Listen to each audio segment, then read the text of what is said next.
For some, computers are becoming as familiar and friendly as pen and paper. In a single decade, the classroom has gone digital.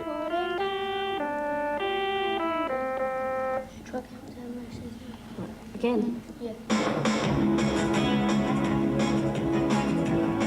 More than 100,000 people came to last month's personal computer exhibition. Over 1 million machines were sold last year. Computers are now Britain's fastest growing leisure industry. But beneath the explosion of games, skills and enthusiasm, there's a quite different culture. No law, no security system seems able to get to grips with the new epidemic of data crime. Emma Nicholson MP has waged a vigorous year-long campaign to combat the dangers she sees. British industry has rallied to her cause, giving her their closely guarded secrets of wave after wave of computer virus strikes, frauds and hacks. A really good computer hacker could paralyze the City of London money markets in 20 minutes.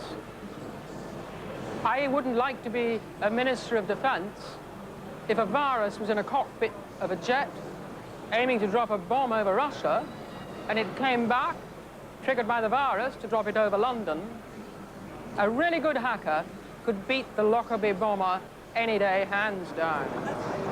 Mel Croucher knows all about such dangers. He's an expert on the netherworld of the hacker, the virus writer and the fraudster. For 10 years, he's infiltrated the murky depths of this computer underworld. There's an entire computer subculture hereabouts, not just children, adults, professionals and amateurs.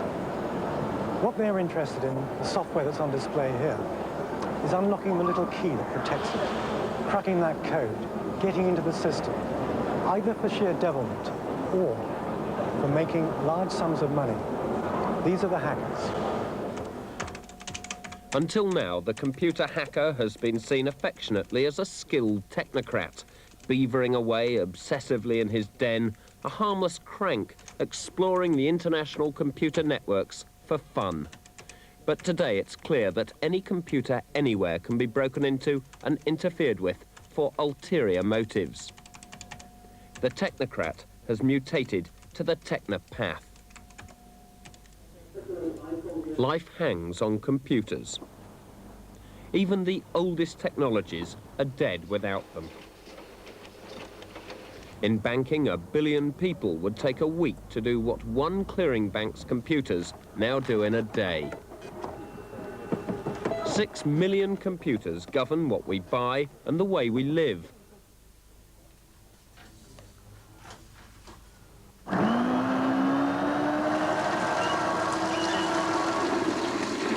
In our work and our leisure, it's all down to the computer.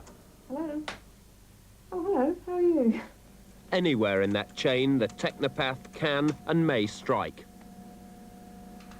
I believe that in the United Kingdom, we are very, very severely at risk indeed, largely because in true British fashion, we've buried our heads in the sand.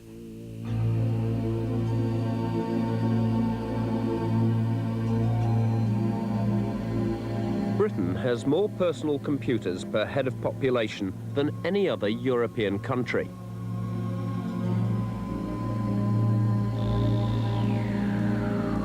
But it's their networking that makes them vulnerable between individuals and in workplaces. Intrusion into one spells danger for them all. You can plant what's commonly known as a virus, or a time bomb, or a worm. All these are neat little words describing methods of wrecking computer systems. I'm thinking of a British airline company where a disaffected computer programmer, as he left, planted a horrible little trap, which meant that on a certain day in the month, the system collapsed, and the airline was unable to continue to take bookings and unable to continue to fly the airline. 20,000 computers are estimated to have been hit by viruses in Britain. One security firm has answered 1,000 separate calls in the past 2 years. Most viruses go unreported. A computer virus is a piece of computer code, usually between 1 and 3,000 bytes long, which has certain properties. And the properties of a computer virus are that it is self-replicating, that is, it will reproduce itself, it will migrate from one program to another, from one disk to another. It has some side effect, that is, it produces an effect like characters falling down the screen in some cases. It will also put some obstacles in the way of anybody trying to find it. A few lines of computer code, skillfully written. The virus comes to life. It replicates, spreading from disk to disk, reproducing itself countless times over as it worms its way into the innards of computer after computer. It's something you produce which becomes live. You don't know where it goes, you don't know how long it's going to live, and it's very exciting. And I think it is that which motivates the computer virus writer to produce a virus which would last for as long as possible and which would proliferate for as much as possible, which would be disastrous to us. First came the Christmas tree virus, a sensation when it penetrated the computer equivalent of Fort Knox, IBM in Portsmouth. What happened was a student in West Germany wrote a Christmas card to send around his colleagues at the university. What he didn't realize was that his university was connected to worldwide networks. The result was that the Christmas card was actually sent across the whole of Europe, into the USA, and from within the USA into commercial organizations like IBM. An individual would receive this Christmas card from known associates and colleagues in the company. They would read the instructions which encouraged them to actually run the program, and the net effect was that they would send a copy of the Christmas card to all of their associates and people that they regularly sent mail to.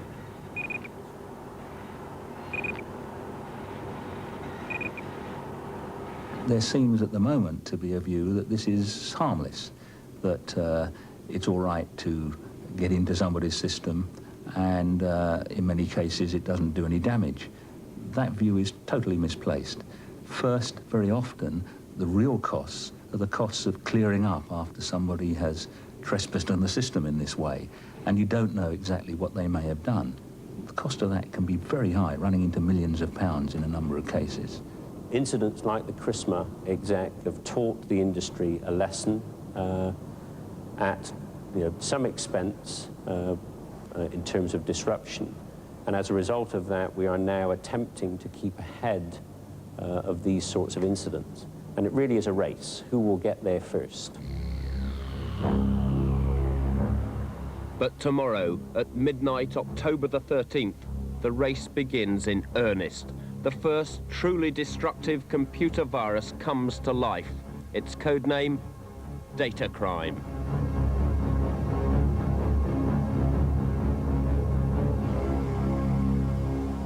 The data crime virus is a virus which attacks executable images, that is programs on the computer.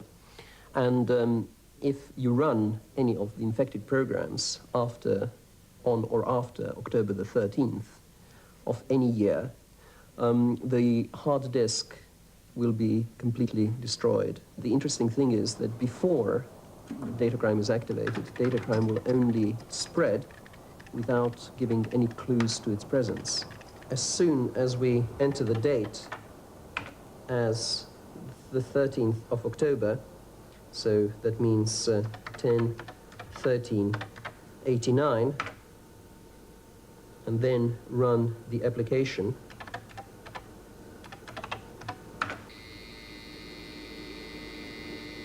if we try and access C as a disk, it will say invalid drive specification, which means we have lost drive C. The threat's real.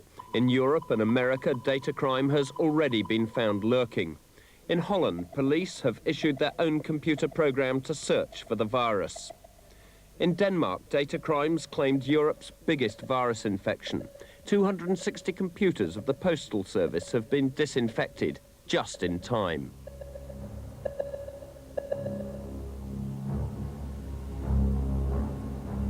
The problem is this: knowing you might have a virus in your computer is one thing, finding it is quite another.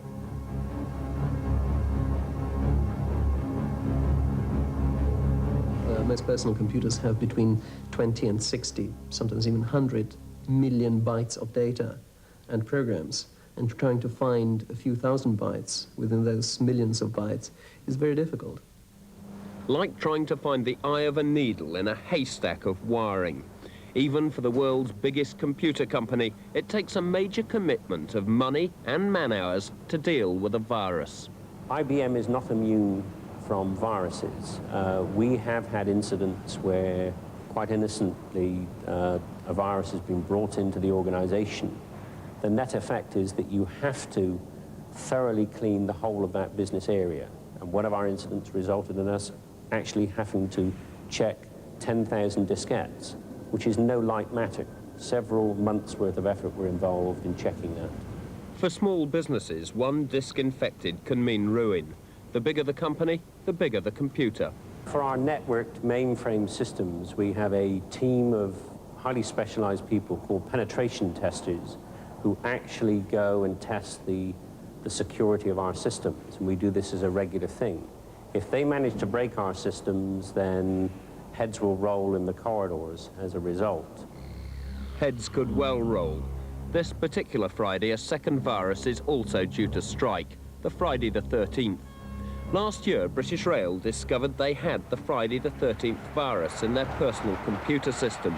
They managed to disinfect the network before it caused any real damage. At the moment, they are still limited to personal computers, mainly on the hard disks through the transport of floppy diskettes into the system. But as time goes on, I think we would be seeing the next level of viruses probably being introduced by disgruntled employees, and that would probably hit the large computers instead of the personal computers. Now, let's say that if the virus was triggered to stop the data from functioning at a certain time, that could kill people. British Rail declined to take part in this program, but said they were aware of the possible dangers from viruses. They felt they'd taken precautions in the past, had been successful then, and were confident they would be this time round in keeping their computer systems virus-free.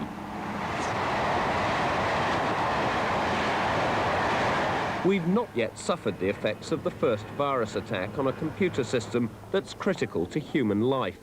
But with mass transportation, medical and many other public services becoming more and more computer dependent, it's surely only a matter of time.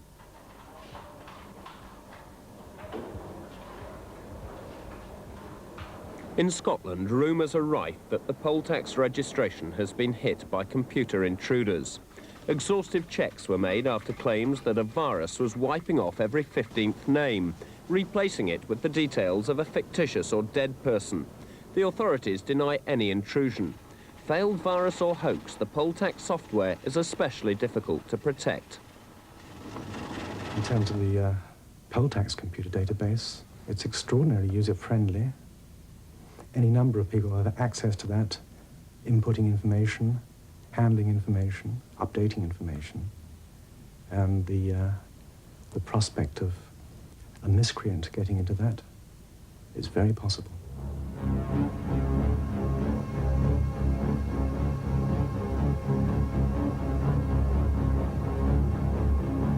Government and business are reluctant to admit they're fragile and vulnerable to such threats, frightened either of a loss of public confidence or of setting themselves up as targets for the technopaths who stalk their electronic alleyways. Of all the companies that Dispatches approached, only one, Barclays, was willing to talk at length about the dangers and their very real concerns. We've had one virus since we started very actively looking for this over the last few years, which was the well-known Friday the 13th virus. This occurred in a small network of personal computers, 10 or 12 systems joined together in a local area network, where we were developing an expert system. We have not only specialist teams who are responsible for security in our computer centers, our mainframe computer centers. We have also specialist teams who deal with hacking. We have a specialist who has written programs to detect computer viruses.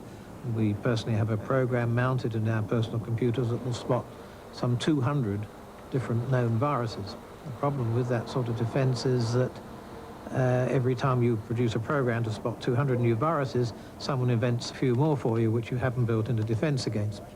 Almost every aspect of our business has a security element, but one can say from that which is measurable that it is in excess of 20 million a year that we are expending merely on making our systems secure. I don't think it matters how big you are, how knowledgeable you are, how prepared you are, you can still be hit by a virus. Like Goliath being hit by David with the virus as the stone. No one really knows why technopaths write computer viruses. Hitting back at institutions or major companies could be one motive. Computing may start as a hobby and turn into a nasty habit because of resentment, anger or greed. Whatever the reason or lack of it, viruses are being written. They are out there. The more malicious person will go into a system and seed a logic bomb, the equivalent of a time bomb in the system. If they have the bottle, they will then come clean. They will even go to the victim and say, I've broken into your system. I'm not telling you how I've done it, but this is the result. Then, and this is historically correct, and I have files of affirmed data, then they are either paid off so as not to detonate this bomb,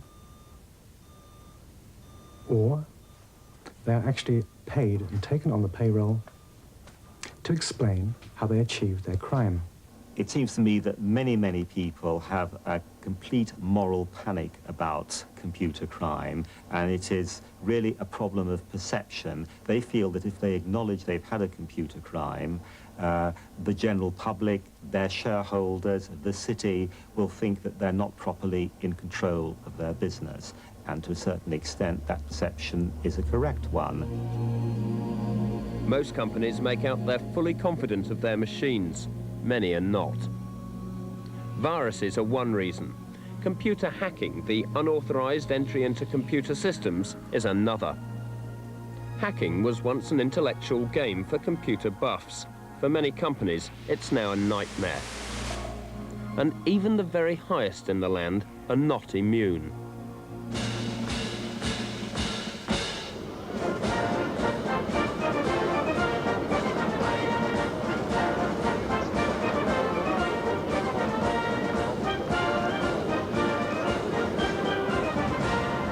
Yorkshireman Steve Gold was one of two computer hackers who got into the Duke of Edinburgh's electronic mailbox. Suddenly, hacking was headline news worldwide. We broke in on the Prestel system and we discovered several major loopholes, one of which being that we could break into the system. Well, perhaps breaking into the system is too strong a word. We could log on to the system purporting to be anybody we wished. That could range from you, a lady walking down the street, or indeed Prince Philip, who lives in the house behind me. In March 1985, about 10 o'clock, I got a knock on the front door, and 5 officers of the fraud squad paid a visit, cautioned me, and needless to say I was in a bit of a state of shock, and took me off to Sheffield Police Station, and then the next day took me down to Holborn Police Station. They subsequently prosecuted us under the Forgery and Counterfeiting Act. The idea being that us keying in numbers late at night on a computer, remotely over the telephone wire, is analogous to printing dud fivers in your kitchen. A bit of a tenuous connection. Gold was prosecuted by British Telecom. Eventually, the House of Lords found him not guilty of forgery. He was represented there by Alistair Kelman. They could, for example, have charged them under the Telecommunications Act, where it is an offence to incur charges on other people's account on any electronic system. And that would have been a very simple prosecution. But they wanted, British Telecom wanted to deal with an additional problem. They wanted to stop people going in on computers that were free and using those computers.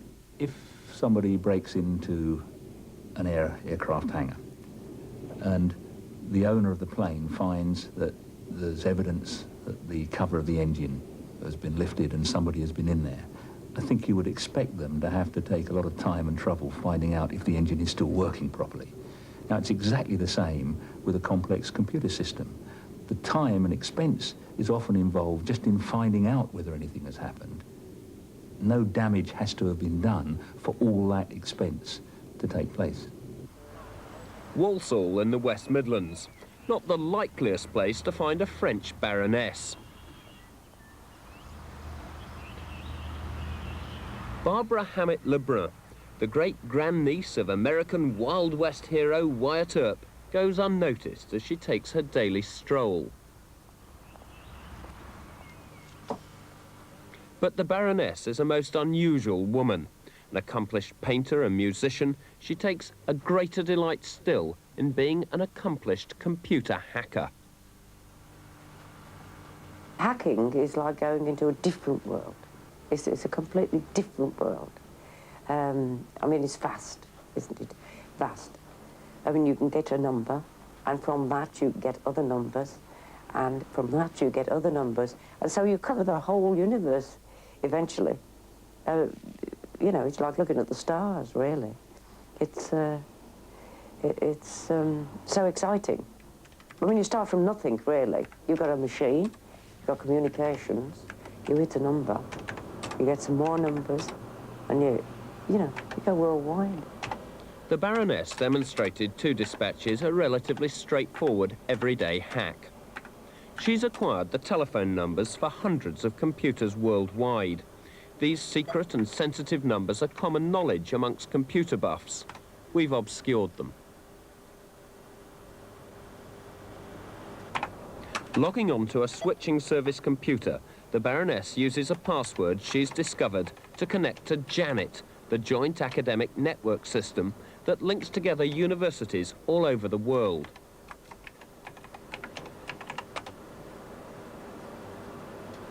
On the same hack, she could gain access quite easily to many other academic computer networks which fill her screen. She chooses the JANET News Service.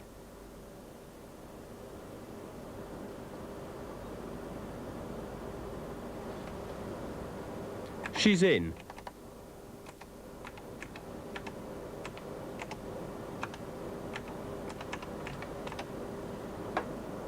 But she stops at the front door. Well, I think you are playing a game with the people that produce the programs and the systems. Yes, I do. You do feel you are a poacher, actually. And I don't think it should be made illegal. Because there's a lot of people, hackers, if you like, that know. They know, and they're sensible about these things. You will always get the odd person that will overstep the barrier. Always. All the hackers dispatches spoke to maintained that they never altered anything in computers they'd entered. But if hacking is made illegal, people like the Baroness could well face prison. I think originally the perception was that this was an activity that was harmless and was just engaged in by people who wished to test computers for fun. I think that perception is now not correct, and experience on the continent and in America has shown that this is an organized activity, often designed to remove data, to destroy data, and to cause very considerable losses. Barclays have suffered 3 separate hacks this year that they know about. In the first case, we don't actually know why he was into the system, because it merely occurred that when the proper user logged into his system to use it, he found that someone was already there and had logged in, we found earlier from the audit trail, some 40 minutes or so before the real user. And as far as we could tell, And this is always a problem, of course. You're never quite sure whether you found everything. As far as we could tell, nothing had taken place from that particular hacking. It's not taken long for the thrill of the hack to turn into a nice little earner.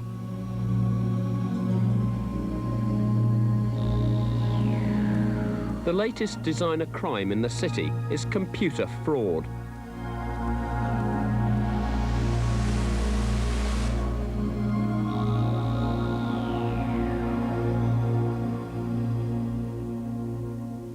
London's finest are having to learn new skills to follow the routes taken by the billions of pounds that move through the electronic money systems each and every hour.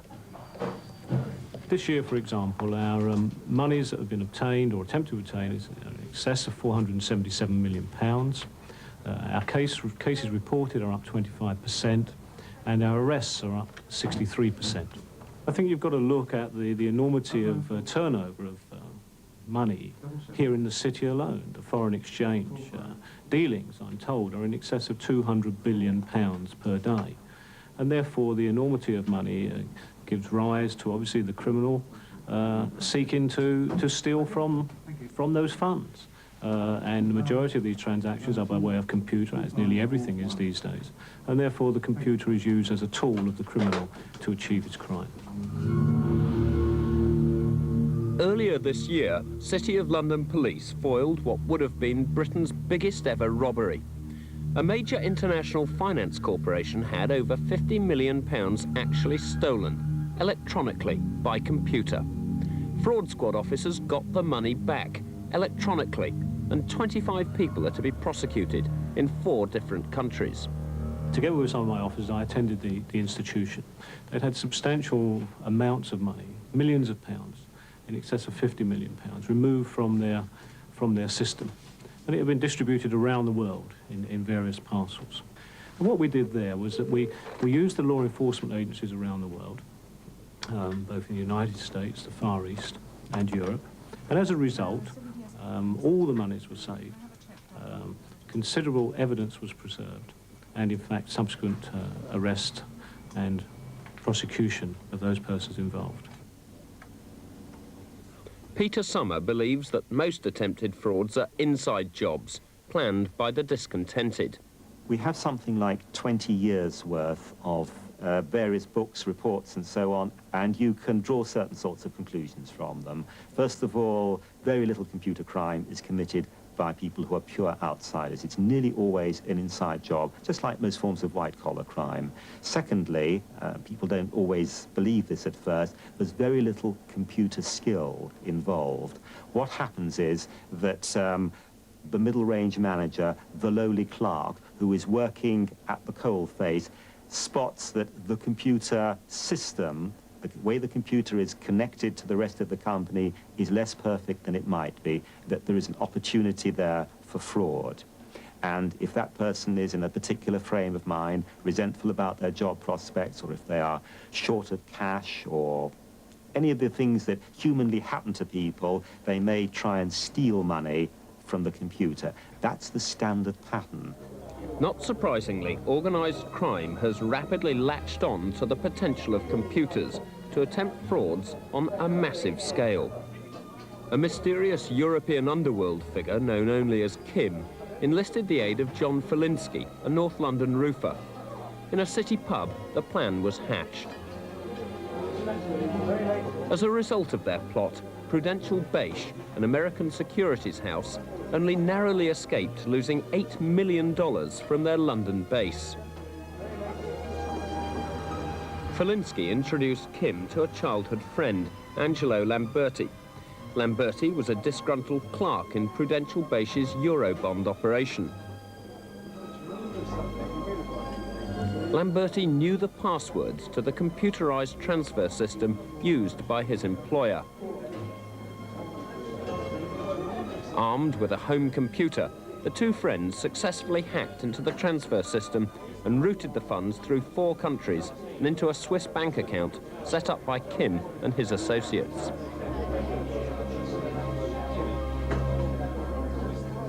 In the Prudential case, £5 million worth of Eurobonds 18 euro bonds, were at risk when one of their employees, a lowly clerk, decided to become a big-time fraudster. He used no particular skill. In collusion with an outsider who was a roofer of all things, they were able to place a computer in the roofer's home and initiate the fraud. They didn't do it particularly cleverly, and they were caught, but it fits absolutely centrally into the pattern of computer crime. It is trivial for everything except the amounts of money that were at risk. They almost got away with it. Only last-minute moves foiled the robbery. The mysterious Kim and his European associates remain at large. 2 other large frauds have recently been stopped in the nick of time. At Mitsubishi Finance International, £15 million. At Union Bank of Switzerland, £32 million. The City of London police have told us that organised European crime syndicates were involved in both attempts.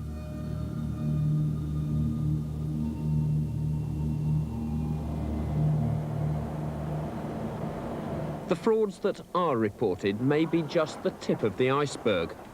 Barclays believe the best policy is to go public. There have been attempts to transfer funds from bank accounts out to other accounts in other parts of the world, but fortunately, so far, to the best of our knowledge, they've been thwarted. The largest I can recall is something like £900,000, which is a fairly sizable sum of money, particularly if you're on the losing side. There is recent evidence to show that British business has lost a figure of no less than £400 million. This is made up not only of direct losses through fraud, as unauthorised access to a company's computers can also be the first step to defrauding and removing of money, but is also made up of peripheral expenses such as cleansing the system and replacing data that has been destroyed or removed. Everybody in the city agrees that there really is no such thing as a completely safe computer. The concept of a safe computer is a dream, really, because you're assuming that the computer and the system running in it is completely untouched by human hands throughout its life, and it's probably useless to anybody. It's a far cry from the computer as educator. But how to avoid throwing out the baby with the technological bathwater? How to preserve the computer's beneficial role while fighting off the intruder? Perhaps only a small fraction of the population dislikes the human race, but they do, and some of them are highly computer skilled. I think the law's got to step in and provide a backdrop for the scenario that is being played out in today's computerized world. It's real, it's frightening, it's growing, it's vast, and of course, it's international. It's become a racing certainty that there will be a computer crime bill of some kind in the forthcoming Queen's speech. It can't come too soon for one Suffolk company. The old family firm of Herberts has just had £160,000 worth of computer programmes illicitly copied.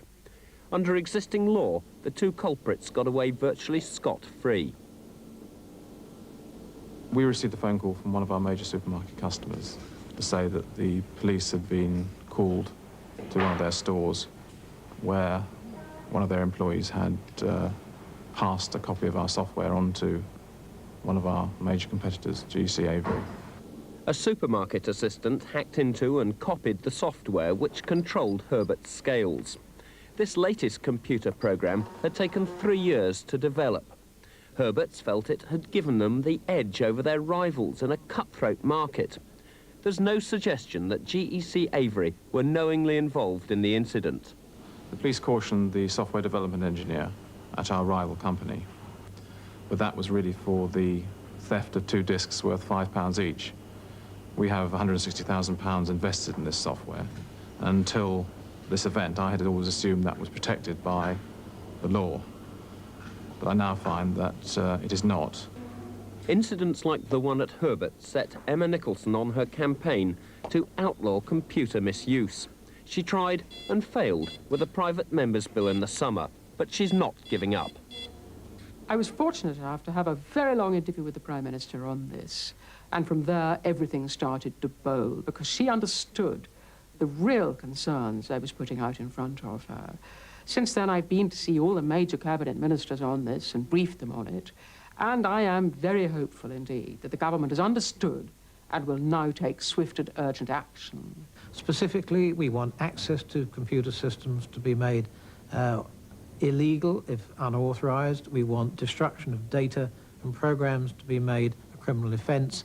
And we want the law that would enable us to prosecute against such offenses to be actionable irrespective of where that crime is perpetrated. Successful hackers argue, first, that they're doing no harm, second, that they're doing good because they're testing out systems and proving weaknesses. I'd love to meet a burglar who broke into my house and argued that at the Old Bailey and considered that that indemnified him against being pushed into jail. But a new law may not be the hoped-for panacea. It could create as many problems as it solves, not least for the police. Do you think it a shot through £100? Bravo Mike 4, roger that, so receive the payment. It takes 10 years to train a computer professional in this country. How we can expect a police officer to walk into a sophisticated, complex world really is beyond me. There is a 4-week training which less than 100 officers in this country have ever taken. I see no point in having a law on the statute book where one knows in advance that one is not going to have any means of enforcing it.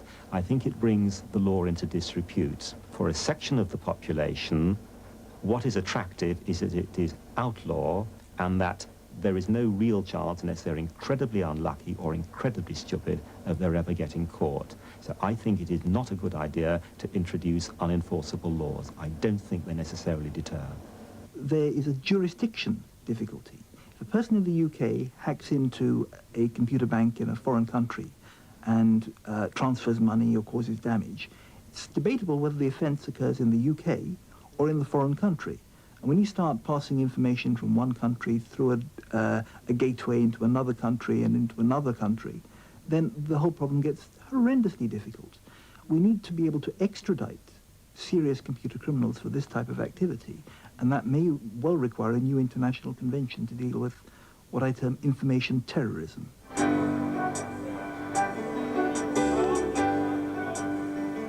Society needs the computer show to go sweetly on. Ironically, while the government may outlaw hacking with one hand, it seems certain that the other hand is twisting those very same skills to its own ends. It seems apparent that industrial espionage and international destabilization between states and between rival powers, whether they're economic or military, is happening now. It will be much easier in practical and economic terms to dispense with the services of armies of guerrillas, of chartering boats and planes, of bribing, of changing fingerprints. You don't have to go through that palaver anymore. You can press a few buttons to destabilize a company or even a nation state. There is also no doubt in my mind that for some considerable time, the world's largest intelligence gathering agencies, National Security Agency, GCHQ, KGBT, have been using hacking type techniques. In fact, it is absolutely past belief that they haven't been using them. A new computer-skilled generation is in the making. The fear is that new laws may restrict the innocent while failing to arrest the virus, the hack, or the fraud.